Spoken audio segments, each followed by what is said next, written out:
For our next problem, we'll solve a radical equation. We have the square root of x minus 3 plus 5 is equal to x. The first step in solving a radical equation is to isolate the radical. So we'll subtract 5 from both sides of this equation, and we'll have the square root of x minus 3 is equal to x minus 5. Next, we'll raise both sides of this equation to the second power since we have a square root.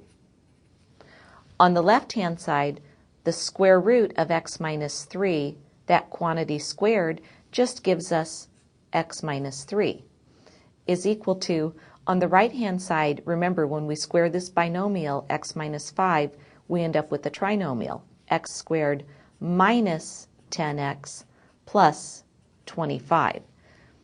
You can just simply write out the x minus 5 times x minus 5 if you like to get that right-hand side.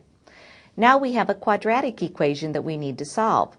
Let's put all of our terms on the right-hand side and set the left-hand side equal to 0. So when we do that, we'll have 0 equals x squared. Notice we're going to subtract x from both sides of this equation.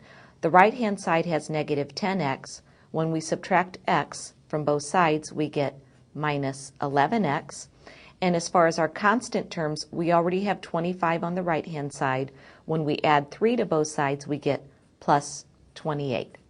Now this looks nice on the right-hand side because we can factor this. And we'll have 0 equals, let's set up our parentheses with an x and an x. It looks like we need two negative numbers to multiply together to give us positive 28, but we want those two negative numbers to add up to negative 11. It looks like negative 7 and negative 4 will work. It's always a good idea to check your factorization. So now we'll apply the zero product principle, setting each factor equal to 0.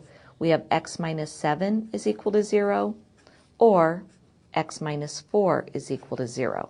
So we have two potential solutions here. First, we have x is equal to 7, and next we have x is equal to 4.